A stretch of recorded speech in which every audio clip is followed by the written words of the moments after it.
Bon les gars, je pense que là ça paraît plus ou moins évident, hein, évidemment. C'est une fin de combat quasiment sûre, de valeur sûre, hein. Rago, du coup, je te laisse terminer, hein. Prends ça! Attaque spéciale!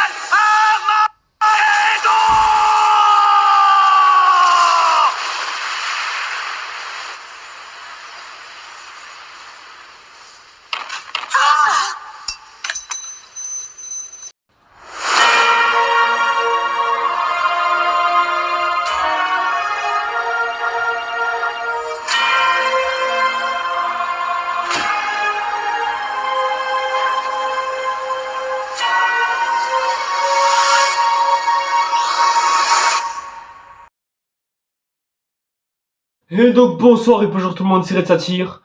Ça fait 10 vidéos qu'il fallait que ça arrive et on y est arrivé. On y est. L'épisode 10, l'épisode final de la saison 1 de House of the Dragon. Oh putain. Les gars, vous avez vu mes avis sur les 9 vidéos distinctes. Et avec l'épisode 10 que l'on a eu, franchement, je suis même pas original pour vous dire. Je suis même pas original, putain. La seule chose qui me fait chier, c'est que moi, je vais pas pouvoir faire la comparaison entre à la fois House of Dragon et Rings of the Power, puisque je vois qu'il y a plein de vidéos déjà qui ont commencé à s'y mettre.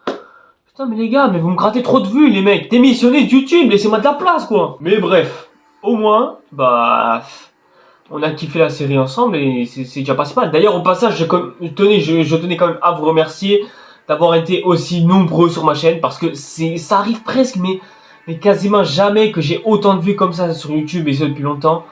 Et là, mais vous avez été un nombre mais quasiment incalculable. J'ai même pas envie de dire c'est trop pour moi, mais c'est juste exceptionnel. Bon après, je fais pas des vidéos non plus à la Squeezie ou en grosse tête de YouTube ou quoi. Mais bon, franchement pour moi, avoir une centaine de vues toutes les 2 ou 3 semaines, franchement, déjà pour moi c'est un énorme bénéfice parce que en 5 ans, dès que je postais une vidéo par semaine, ça faisait même pas 10, 20 vues tout au plus quoi. Dites-vous qu'on était même pas à ça. Mais juste pour avoir suivi les 2 séries à mes côtés et d'avoir partagé des avis aussi bien positifs que négatifs des 2 côtés, honnêtement, franchement les gars, ça me fait vachement plaisir honnêtement. Et je suis vraiment très content d'avoir pu faire de partager la série avec vous. Mais bon, ça veut pas pour autant dire que c'est fini.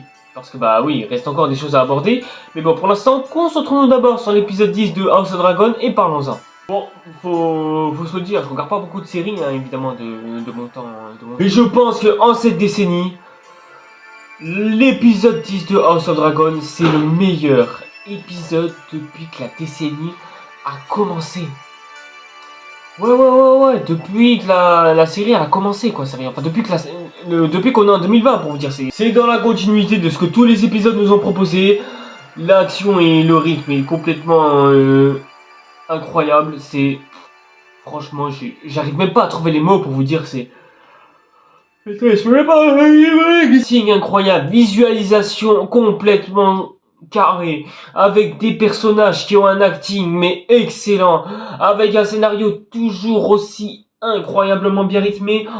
Oh mais les gars, si je préparais pas mon petit déj à ce moment-là, enfin quand je regardais l'épisode de bon matin, mais je crois que House of Dragon, j'aurais jamais pu, cet épisode-là, je l'aurais vu passer. Même la lettre à la poste, elle aurait été plus lente que lui. Il y a même des personnages que l'on apprend à connaître et que l'on s'attache tellement vite que... Non mais frère, là c'est trop. Juste pour un seul épisode, c'est trop. C'est beaucoup trop. C'est ça qui est vraiment incroyable. Ce qui est incroyable quand même, c'est qu'il n'y a aucune série qui soit capable mais d'arriver à ce niveau-là, quoi. Putain, c'est incroyable en fait. Bon après, je dis pas que toutes les séries doivent surpasser House of Dragon, mais avec tout ce que l'on a eu cette décennie, mais comment est-ce que tu peux ne... Comment est-ce qu'on peut arriver à ce genre de stade-là, sérieux? C'est trop, c'est beaucoup trop. Non, parce qu'ici, il faut que je vous fasse tout le tutoriel de toutes les séries qu'on a eues ces dernières années. À savoir, de côté de Netflix, ouais, bon, il y a 13 Reasons Why, et bon, allez, il y a Stranger Things quand même qui met le niveau un peu au-dessus. D'ailleurs, au passage, la vidéo, elle devrait arriver un jour ou l'autre. Un jour ou l'autre, hein, je dis bien. Évidemment, il y a eu Squid Game, bien sûr. Il y a eu Awad. D'ailleurs, j'ai fait une vidéo où je confrontais les deux, hein, si vous voulez aller la voir, allez-y. Du côté de Amazon Prime, bon, ok, il y a The Boy, dont tout le monde parle, dont tout le monde dit que c'est un chef-d'œuvre. Sachant que j'ai toujours pas vu la série, mais peut-être que je vais me le faire un moment ou un autre. Et aussi, il y a des gens qui me parlent de Rings of the Power. Enfin, on en a parlé, évidemment, mais... C'est... ouais, franchement, c'est...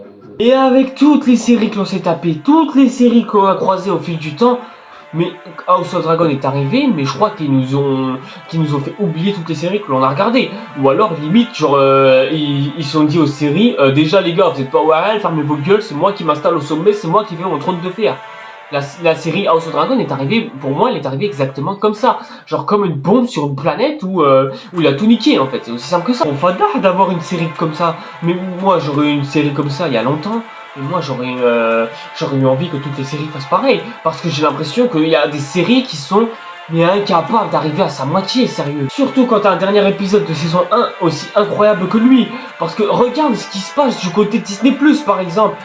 Mais Disney+, mais putain, mais eux c'est des chouchous. Oh là que c'est des gamins, genre j'ai même pas envie de les croiser tellement ils ont l'air d'être nuls quoi. Bon déjà ce qui est bien c'est qu'au moins on se concentre sur Rhaenyra et Daemon.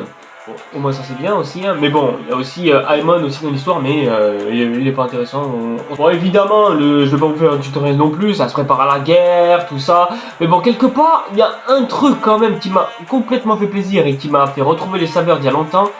C'est que là, j'avais vraiment l'impression de me retrouver devant du Game of Thrones. Là, j'avais vraiment la sensation d'être devant du vrai Game of Thrones, mais genre du réel, quoi, sérieux. Genre, que ce soit les réunions autour des tables pour discuter guerre, ou encore les tensions qui règnent entre plusieurs personnages, les histoires de merde. Bon, après, il y a aussi des accouchements, mais bon, faut bien qu'un House of Dragon soit unique en quelque chose. Bref, j'ai vraiment eu l'impression de me retrouver face à du Game of Thrones. Il manque plus que les combats à l'épée. Et c'est bon, j'ai vu un vrai épisode de Game of Thrones, quoi. Genre, parce que c'est vrai que les épisodes House of Dragon, bon, je veux pas dire que c'est des épisodes de Game of Thrones ou quoi, enfin, c'est pas des vrais épisodes de Game of Thrones, mais ça reste des bons épisodes de Game of Thrones, mais c'est pas non plus à l'échelon du Game of Thrones que l'on connaît tous. Mais bon, évidemment, ça, on va en parler bien sûr dans la vidéo qui lui sera dédiée indépendamment. Il aura fallu attendre au moins jusqu'à l'épisode 10 pour avoir vraiment le Game of Thrones que l'on connaît, et ça fait, bon, certes, depuis 3 ans qu'on n'a plus eu ça, mais bon, ça fait vachement plaisir d'avoir enfin... ouais, d'avoir un épisode 10 vachement cool comme ça, aux côtés de 9 autres épisodes qui nous ont fait durer le plaisir et nous offrir un excellent divertissement comparé à ce que l'on a eu entre temps quand même. Parce que ouais, avec toutes les séries que l'on nous a servi cette année-là, mais putain, mais House of Dragon, t'es arrivé vraiment à un moment propice en fait, t'es un élu. Mais même le gamin de Rhaenyra, c'est un personnage attachant, sérieux, je me suis littéralement attaché à ce personnage pour vous dire, tellement il avait l'air adorable. C'était un bon petit gars, c'était quelqu'un de bien. Et en plus de ça, le combat entre les deux dragons, mais il était juste épique sa race. C'était extraordinaire. Je me suis retrouvé devant une perle d'or. Que ce soit Aemon qui est fan de Ruby Bleu dans Zelda... Non, mais qu'est-ce que je raconte? Pourquoi Zelda? Mais en même temps, 5 rubis, vous voulez qu'il se paye quoi avec 5 rubis? Et les dragons, mais qui sont d'une magistrativitude. Mec, j'ai rêvé d'une manière pas possible. Oh oui, putain, mais c'était trop! En fait, House of Dragon, c'est Rago dans Beyblade qui met la raclée à tous les bladers légendaires. Ce mec, c'est trop. Il a des qualités, mais tellement incroyables que pratiquement toutes les séries ne peuvent pas passer. C'est extraordinaire. C'est incroyable. Surtout que ce gamin, il était tellement attachant que lorsqu'il s'est envolé au-dessus des nuages, je me suis dit... Ah bah c'est bon, il va pouvoir rentrer à la maison, surtout qu'en plus de ça, ouais, il reste 6 minutes avant la fin de l'épisode, donc au moins c'est cool. Il va pouvoir rentrer, il va pouvoir se divertir, il va au moins pouvoir se reposer après les dures épreuves qu'il a affrontées et le carnage qu'il a failli subir évidemment. Oui, c'est clair, il va rentrer en bonne santé, il va se sentir...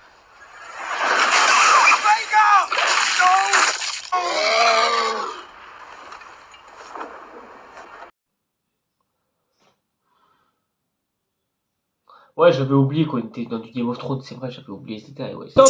Alors, comment est-ce qu'on est censé mettre quelqu'un en PLS après qu'il ait fini une saison, avec un épisode quasiment incroyable et une série totalement incroyable par la suite? Comment est-ce qu'on est censé le finir et mettre des centaines de personnages en PLS? On tient un personnage principal attachant. Si en plus de ça, tu dois finir la saison avec un visage de Rhaenyra presque décomposé et avec une prestation d'actrice quasiment incroyable... Oh, mon Dieu, mais mon Dieu, comment est-ce que cette série va être à la toute fin, quoi? C'est vrai, comment est-ce que ça... Mais frère, mais comment? Bref, j'ai rien d'autre à dire. House of the Dragon est une masterclass. Voilà, j'ai fait le tour. Donc du coup, pour ceux qui ne savent pas, sachez que la saison 2 sera en cours de tournage à partir de mars. Donc quoi, ça veut dire que soit on aura une sortie en août, ce qui selon moi m'étonnerait...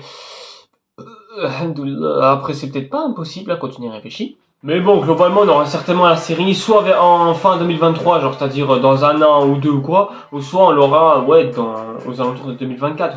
Donc ouais, ça veut dire qu'avant la saison 2 de House of Dragon, il va falloir attendre longtemps. Et soit se taper des grosses merdes, soit se taper des séries, bon, allez, qualitatifs, j'abuse un petit peu. Ou soit, bah ouais, on va devoir se taper, d'énormes merdes, hein, j'ai envie de dire même. Ou même des fois, on va se taper des grosses déceptions. Ouais, on va en chier cette année, enfin l'année suivante, on va un petit peu en chier. Mais bon, moi je dis après, ça sert à rien de se presser. Ouais, autant juste attendre que les fans digèrent un petit peu la première saison de House of Dragon. Parce qu'avec tout ce qui vient de se passer, bon, bien sûr qu'on veut la suite. Et je pense que pour certains d'entre vous, la patience est insurmontable.